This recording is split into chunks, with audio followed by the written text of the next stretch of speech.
So salpak na natin yung battery mga master. So mga master, klasin muna natin ito para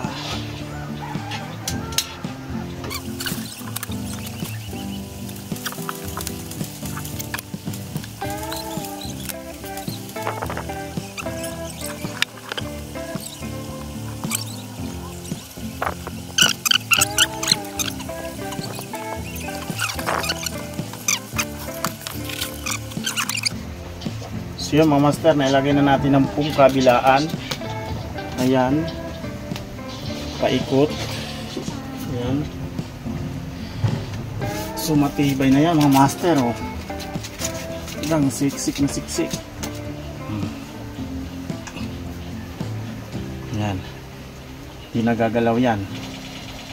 Okay, safe na. Tapos kabit na natin dito yung negative. Pangga pa. Yan.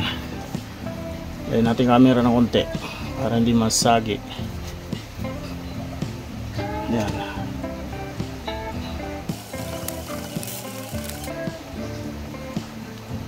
Ayun.